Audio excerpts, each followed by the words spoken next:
Hello and welcome to another one of my videos. Today I will be talking about the Queen of Wands. And we can see her here on her fiery throne.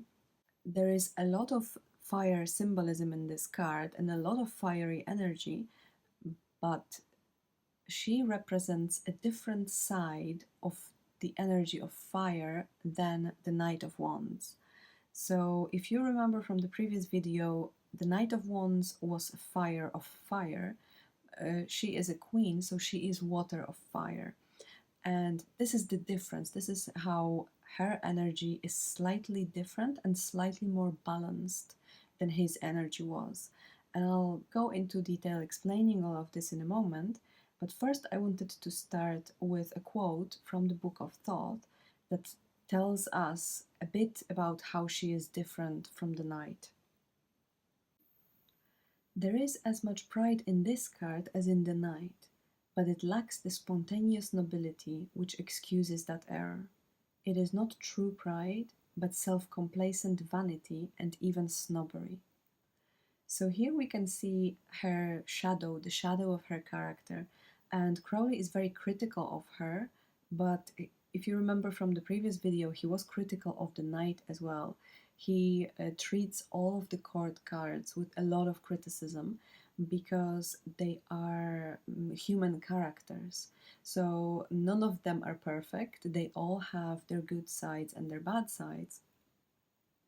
And it's important that we acknowledge that there is good and bad in every character, and it just depends on us how we deal with what we have within us. All of the court cards are quite complex characters, but the queens are the most complex of them all, and this is because they are primarily water. So all of the queens first are assigned to the element of water, and then as a secondary element they have the element of the suit they are in. So our Queen of Wands is the water of fire, and because all of the queens are primarily water, they have this innate ability of self-reflection and adaptation. So they are the most developed form of a character in a certain element that they are in. If we have a look at how she is depicted here, she is shown sitting on a throne. All of the queens have thrones, like all of the knights have horses. And her throne, of course, is made out of flames. And when we look at her face, we can see that her eyes are closed and she is sitting higher than we are. So we are looking up at her. And I have another quote that can explain us a bit about this. She is seated upon a throne of flame, ordered into geometrical light by her material power. Beneath the throne, the surging flames are steady. She bears a wand in her left hand, but it is topped with a cone, suggestive of the mysteries of Bacchus. She is attended by a couchant leopard, upon whose head she lays her hand. Her face expresses the ecstasy of one whose mind is well indrawn to the mystery born beneath her bosom. So we can see that the quote describes some elements of the card that we can see here, and the first of them is the throne of flame, but the flame is ordered into geometrical light by her material power. So this is the geometrical light here, and Crowley says that she has this material power, and the surging flames beneath her throne are steady.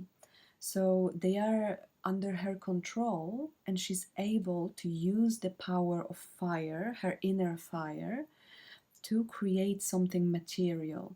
So if you contrast this with what we heard about the knight in the previous video, he was unable to fulfill his purpose because he was always changing direction, always changing his mind, and he lacked the adaptability. But she has all of those qualities that he was lacking, so she's actually able to accomplish everything in matter that she wants. The next part of the quote describes the wand that she holds in her left hand, And this wand is actually a thyrsus. This is a wand topped with a pine cone, and it was carried during religious ceremonies and festivals in ancient Greece. And it is associated with god Dionysus or Bacchus, and that's why we have the mysteries of Bacchus in the quote. So the wand itself is a symbol of prosperity, fertility, and hedonism. And the pine cone at the end of the wand is itself a symbol of the pineal gland, because the pineal gland's name comes from the pine cone, because the gland looks kind of like a pine cone. And this gland is connected to the third eye and our connection with the divine. So it is sometimes referred to in different mystic traditions as the third eye, but it's also associated with the seventh chakra, so the crown chakra, not the third eye chakra. And knowing all of this, we also have a mention here of mysteries of Bacchus. So mysteries of Bacchus or mysteries of Dionysus, because these are the two names of the same god, just in two different cultures. This is a ritual where wine was consumed and there was a lot of music and dancing, and it was all supposed to induce a trance-like state. So all of people's limitations, inhibitions, and social constraints would be removed for the duration of this ritual or this festival. And this would allow people who are normally on the fringes of society, or they had really like low social status, this one day or these few hours of the ritual would allow them to feel free and just feel like they are just as anyone else is. So this ritual is supposed to liberate the individual to return to their natural state. This is very interesting. And of course, sometimes these rituals would be used in religious ceremonies. So the purpose of inducing the state was for people to have visions or to have some sort of mystical experience or some religious experiences. And we can see that this was not only done in ancient Greece, of course, everywhere in the world, in many different cultures, we have these types of rituals. And this idea of freeing ourselves by going into this trance-like state and then being able to perceive something that is divine or communicate with something that is divine. So this idea is common for all of humanity. It just takes different forms in different cultures. And you can see that these types of rituals are still practiced today. So even if you don't think you are participating in a ritual, you might be if, for example, you are going to a work party, or if you're just going with your co-workers, like on a Friday, you're going to a pub. This is a type of Bacchus or Dionysus ritual where you are under the influence of some substance and the inhibitions disappear, the social constraints disappear, and maybe you can say things to your boss that you wouldn't say normally at work, but this is a different setting, so you are allowed more freedoms. And there's a very interesting example of this type of event in Japanese culture, and the event is called nomikai, and it's a work party, but all of the social norms and all of the workplace hierarchy is suspended for the duration of this event. So you know that if you go to one of those parties, you can freely express yourself. You can say things to your bosses that you wouldn't say normally. You can get drunk and you can have a good time, and no one is going to judge you for it, and it's not going to be used against you afterwards. So we know about our Queen of Wands that she knows about the mysteries of Bacchus. So she has taken part in those rituals, and there is this element of intoxication about her, and she has a tendency to seek these kind of states, and I will mention this later again. But first, I wanted to talk about the last part of the quote that says that her face expresses the ecstasy of one whose mind is well indrawn to the mystery born beneath her bosom, which means that she has not only taken part in those rituals to just like be free of social constraints, she has taken part in those deeper rituals, those meaningful rituals that bring her different visions and different experiences. So she knows herself very well, and she knows about some mysteries. So she is a person who has some knowledge about the mystical, and she knows also how to use it. Now let's have a look at the leopard, her companion here. The queens have animal companions that represent some part of themselves, some part of their character. The animal will usually symbolize something that's more instinctive, some more animalistic part of ourselves. And three queens have animals for companions. The Queen of Swords has a severed head instead of an animal, but I will explain why that is when we get to that card. But first, let's focus on the leopard. And there is an excellent quote explaining a bit about the Queen of Wands in form of a myth about her. And this is by Gerd Ziegler, if I'm pronouncing his name correctly. And the book is called Tarot, Mirror of the Soul. I'll put a link to this book in the description of the video so you can have a look. So he says that the myth about the Queen of Wands is this. At one time, she had black hair, and the panther, her companion, had black fur. The transformation she underwent left her with golden blonde hair and turned the panther into a lion. However, her knowledge of her former condition filled her with compassion for those creative souls not yet freed. In order to be able to help others, she chooses to wear reddish-brown hair and keeps the lion in form of a leopard, whose black spots bear witness to the darkness of her past.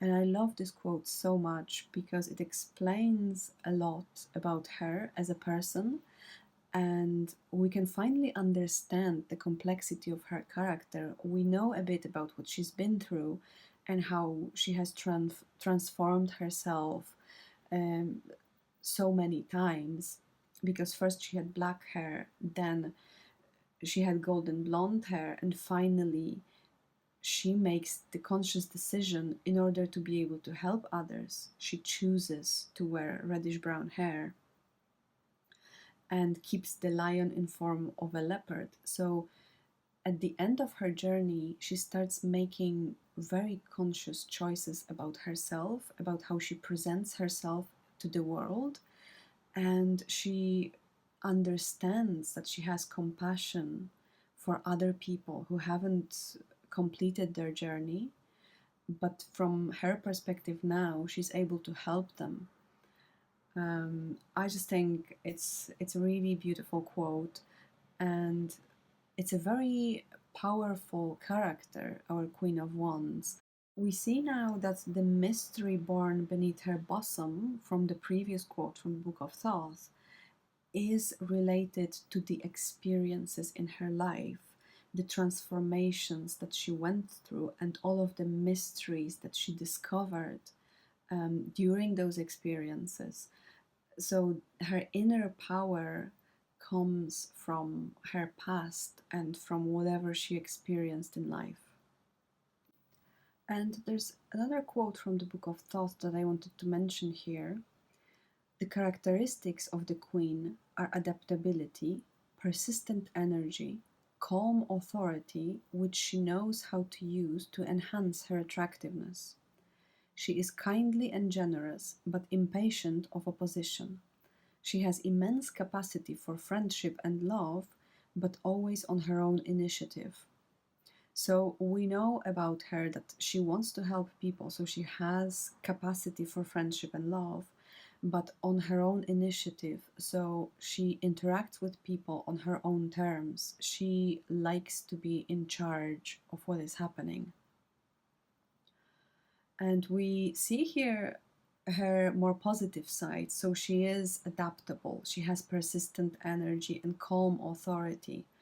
And she knows how to use those to enhance her attractiveness. So she is a very attractive woman and very conscious of what power she has over other people. And since we are talking about her power and her influence over other people, let's have a look at the crown and everything that's happening here in the top part of the card. So Crowley says that her crown is topped with the winged globe and rayed with flame. So we'll talk about the globe in a moment, but first let's have a look at the rays.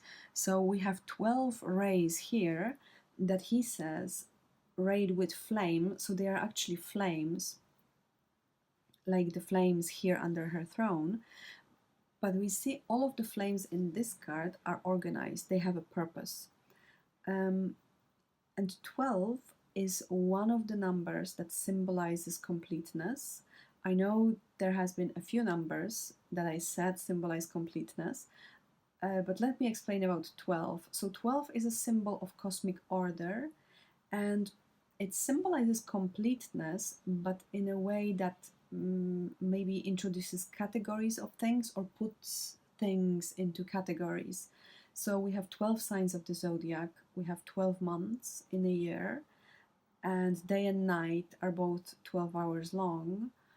There are 12 apostles of Jesus and 12 tribes of Israel. And we had 12 Olympians, so the 12 main gods of ancient Greece. And you can see how it introduces this order, but then we have the introduction of different kinds of things. And this is also connected to her material power, as was mentioned before, that she's able to use fire to create something very real and very useful. And let's have a look now at the winged globe on the top of her crown.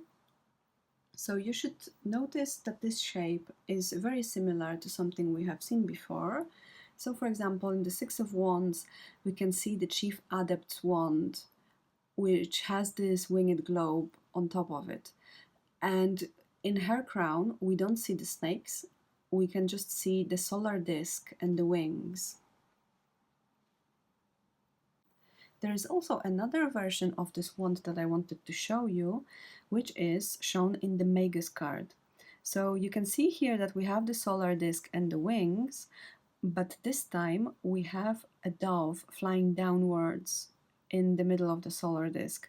And this is a symbol of the pure energy of Keter descending down the tree of life and flowing into him. And this is actually connected to our Queen of Wands, because if we have a look at where the winged globe is in the card and her crown, what space it occupies in the whole card, if we compare this with the Tree of Life, we can see that the winged disc occupies the place of Keter, and her whole crown is the supernal triangle, so it's Chokmah, Bina, and Keter. Have a look again, this is the top part of the card. So we see that she has access to the pure energy of Keter, and she's able to use it to create something. Now let's have a look at the pine cone at the end of her wand and the wand itself and what place it occupies in the card. So it goes right across the whole card, and let's compare this with what it looks like on the Tree of Life. So the pine cone is where Chokmah is, and the wand goes across and ends where we have Hod. So she has access to both Hokmah and Hod through this wand, and this is what she connects. So Hokmah is wisdom, but because it's in supernal triangle, this is the pure wisdom of the energy of Keter. So it's the second Sephirah after Keter, and the pure energy has just begun to travel through space. So it is called the wheel of spirit traveling through space. And this place where Hod is majesty and splendor. So it's very well connected to her being this powerful figure. And Hod is also connected with language, intellect, and learning. So it is also knowledge, but this is the knowledge of practical things in our world rather than this deep knowledge of the mysteries. And she has access to both of these. She joins the two of them. And the last part of the card that we're going to have a look at is her armor, which we can see here. It's covering her arms, the top part of her arms, and it's also here covering her breasts and part of her neck. So Crowley says that her long red golden hair flows down upon her armor of scaled mail. So she is wearing a very protective armor, but it's only partly protecting her. Remember our Knight of Wands, who was in full armor. She only has part of the armor, but this is to remind us that she is part warrior. So she knows how to protect herself, and she's very well capable of protecting herself if she wants to. And I have another quote for you from the book of Thoth that tells us a bit about how she's able to be a warrior as well. And it says, the other side of her character is that she may have a tendency to brood, come to a wrong decision, and react with great savagery. She may be easily deceived, then she is likely to shew herself stupid, obstinate, tyrannical. She may be quick to take offense and harbor revenge without good cause. She might turn and snap at her best friends without intelligible excuse. Also, when she misses her bite, she breaks her jaw. So we can see that there is this volatile part of her character where she may be quick to take offense, or she might react with great savagery. So even though she has the capacity for great friendship and love, she also has this other side of her, which is like quick to anger, her more of a fiery side. That she can be obstinate, she can be tyrannical, and she can harbor revenge without good cause. And we can also see here that the violent and quick reactions can actually hurt even her, because Crowley says when she misses her bite, she breaks her jaw. So she has this capacity for reacting so violently that she might even hurt herself in the action. And because she has both access to the element of water and of fire, Crowley says that it indicates a reflection upon impulse and the consequently even flow of action. So she has the element that our Knight of Wands was missing, and even if she reacts very quickly and without thinking, she's able to reflect upon this impulse and learn from her mistakes. So this is what allows her the consequently even flow of action. So this is water and fire acting together. He also says about her that there is great capacity for lucid conception and steady prosecution of work, but this is only at the bidding or under the guidance of some creative mind. There is a tendency to be fickle, even disloyal. The ideas which she obeys make no deep or permanent impression. So she has her own ideas, she has her own inner wisdom, and if she obeys other people's ideas, they don't really make permanent impression on her, and this gives her this tendency to be fickle and disloyal because she's only really loyal to herself. Crowley also says about her that she will cleave to the little boy and let go the man of age and experience without realizing what she's doing. So, because she's only loyal to herself and because she likes to be in charge of the situation, she might have a tendency uh, for picking inexperienced partners or picking someone younger than her. And it says that she will let go the man of age and experience without even realizing. So it's just her instinct to pick these kinds of people because this allows her to stay in control and stay in charge. And the last part of the quote I wanted to share with you is: there is a liability of fits of melancholy, which she seeks to cure by bouts of intoxication or by panic stricken outbursts of ill considered fury. So there is also this really volatile element about her character. And if she's unhappy, she will be melancholic and she will try to like cure herself or change her state by bouts of intoxication. So we are going back to her mysteries of Bacchus, which also work in her favor, but at the same time they work against her. So it just depends on what state she is in. Sometimes she will be able to use it, and sometimes it will use her. Let's have a look at the Decan wheel now. Our Queen of Wands is here, so she rules the time from March 11th until April 10th, and the three cards that she rules are Ten of Cups, Two of Wands, and Three of Wands. So she is one part Pisces and two parts Aries, and this reflects her character, where she does get this bit of Pisces, a bit of mutable water that allows her this capacity for friendships and love and being adaptable in different situations. But there are also two parts of Aries which just make her a bit more volatile, and also they allow her to achieve anything she wants in life.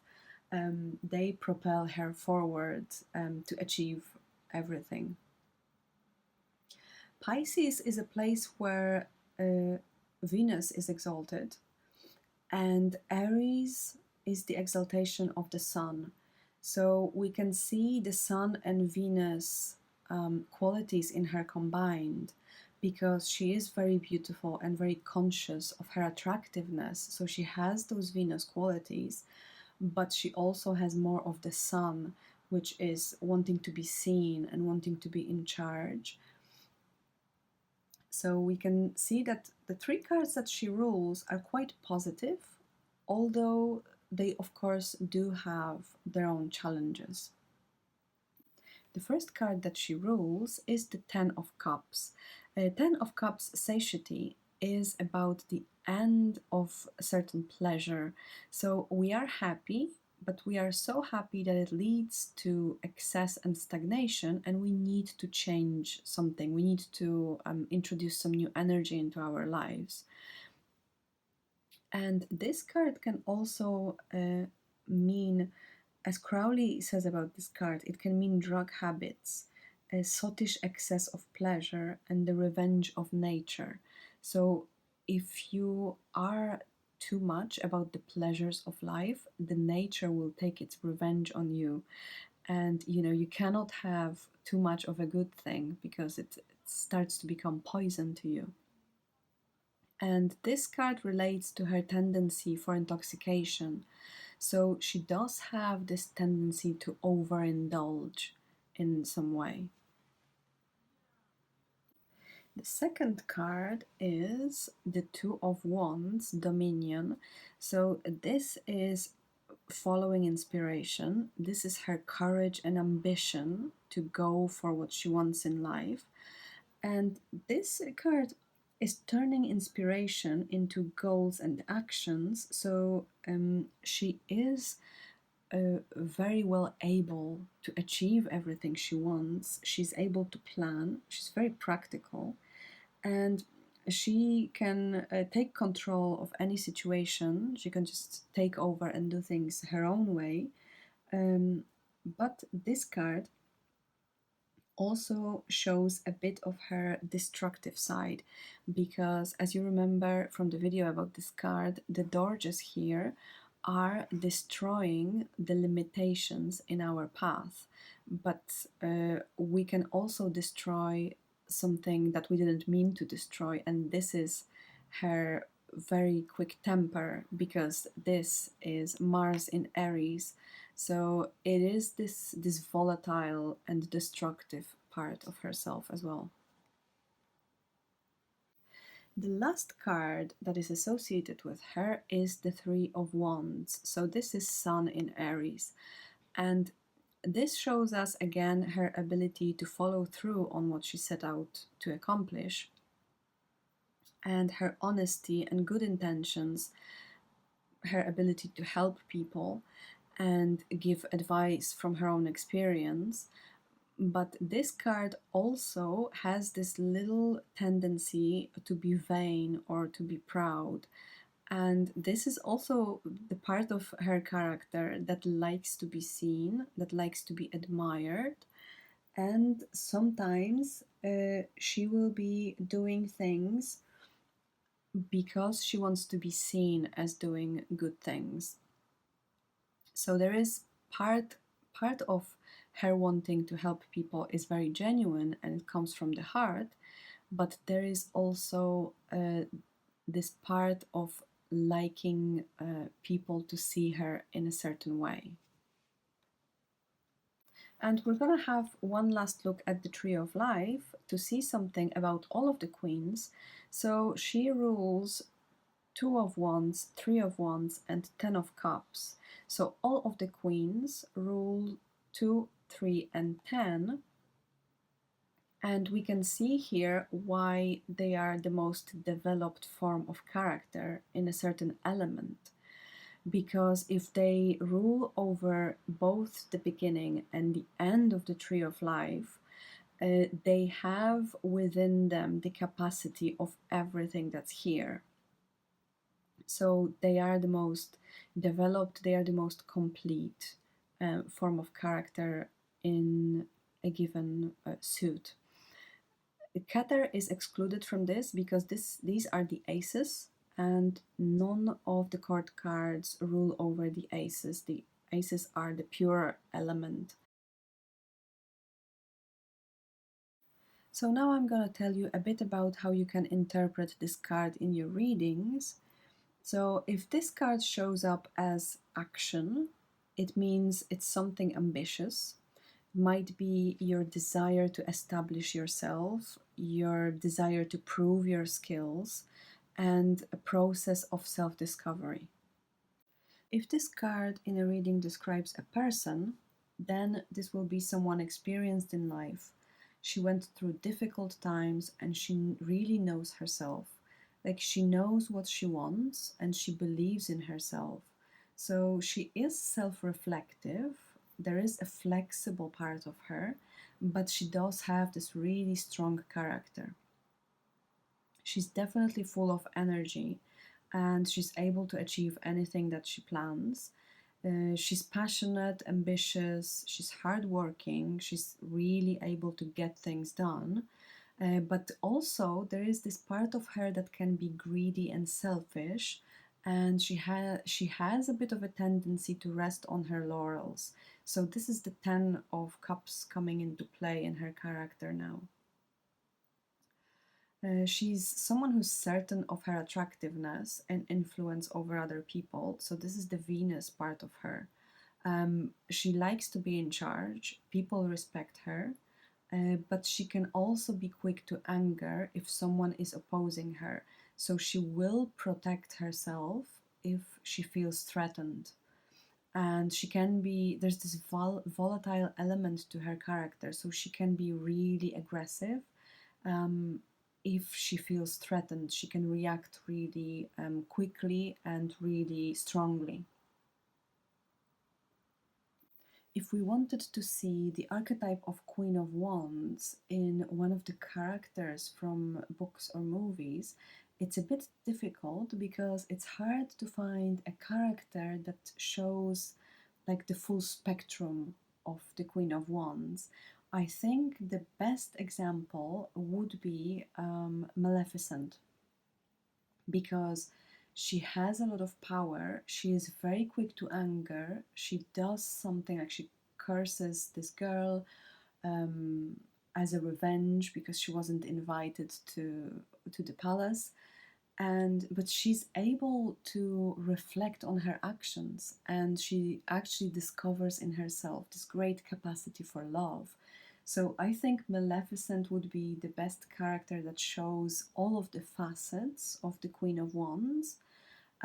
But whenever I think about the Queen of Wands as a character in a movie, I always think about Femme Fatale, and she usually only shows part of the character, but it is this woman who's very confident in her sexuality, in her looks. Like she knows she's attractive and she's using it to get to whatever she wants to achieve.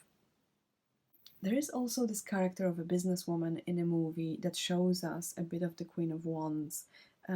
Usually, we start the movie when we see her as being a bit clueless, not knowing what to do with her life, but then something tragic happens, and usually it's her husband leaving her or cheating on her.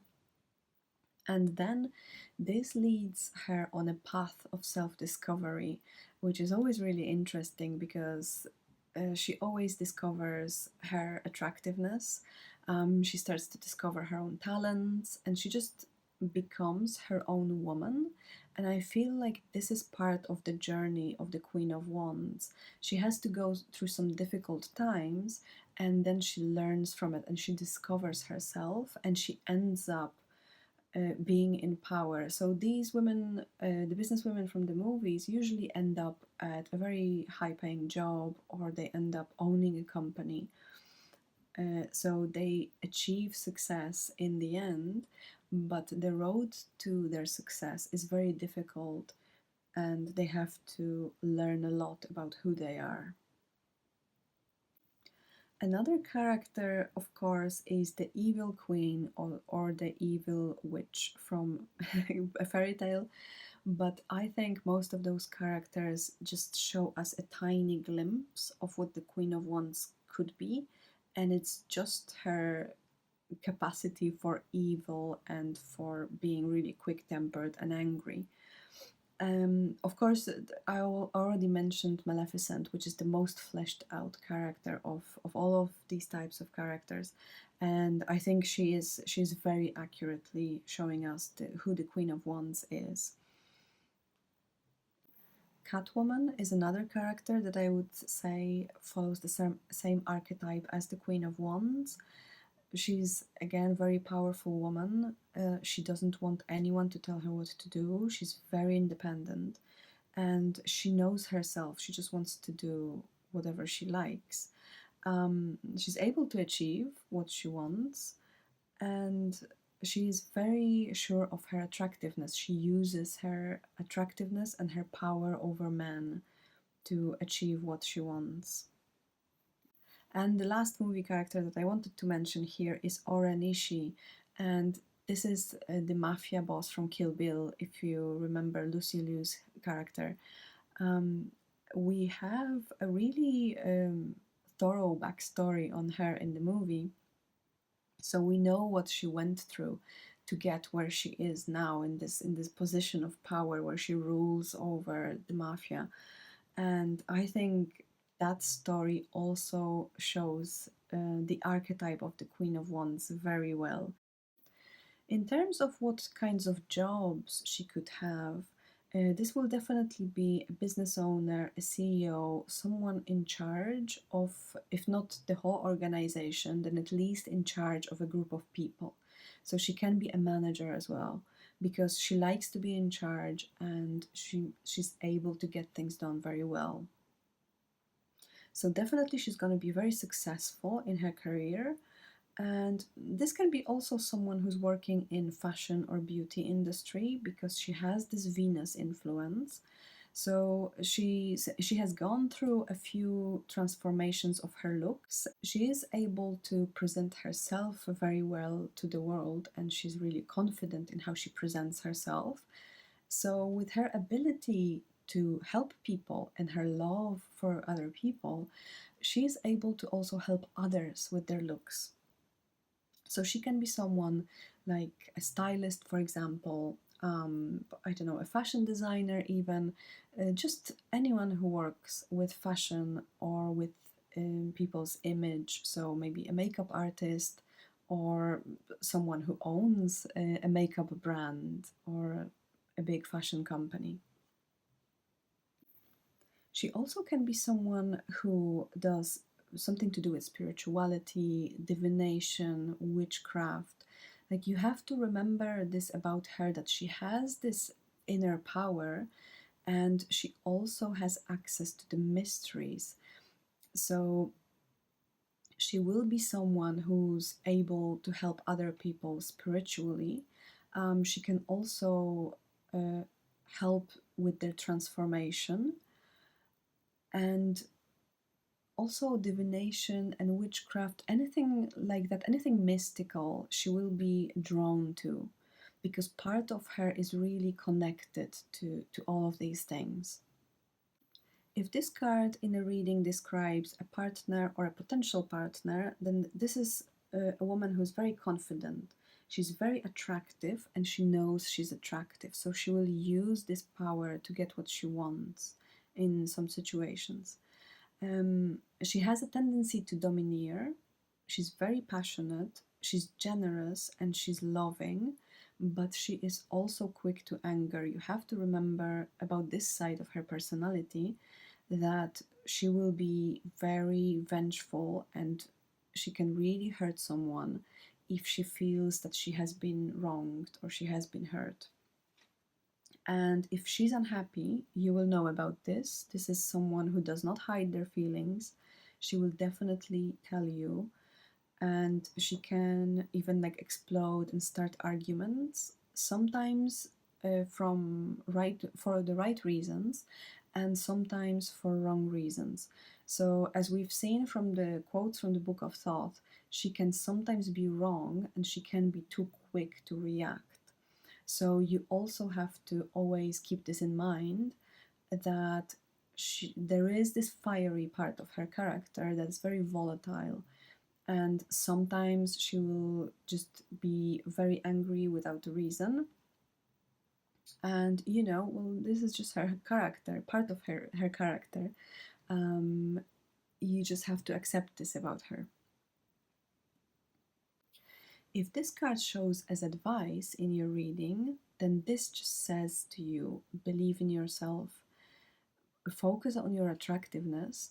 Very often, this card shows up as advice for women if they want to meet someone.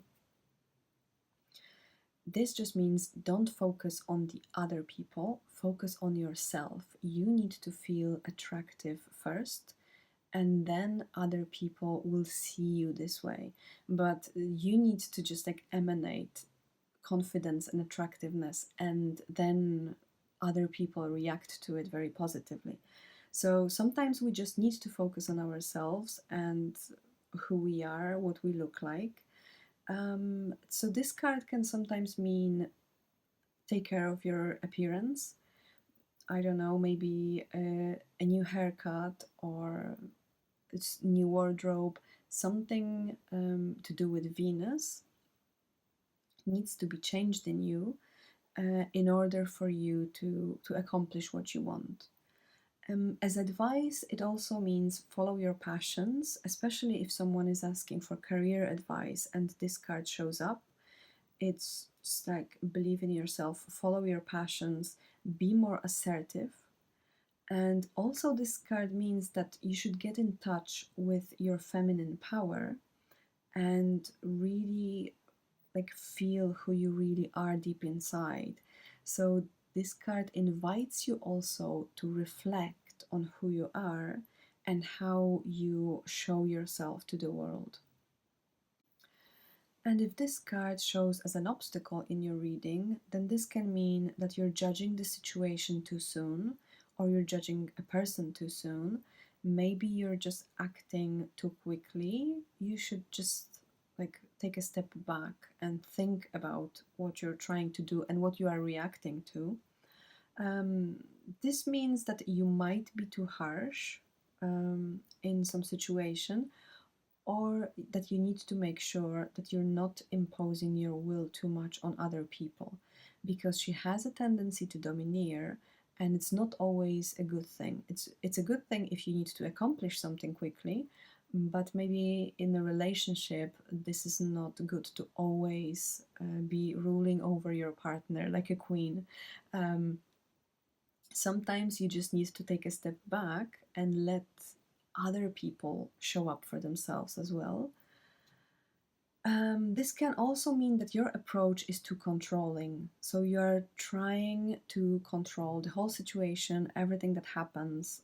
Just take a back seat this time and see how others are dealing with this situation. You don't always have to be in control.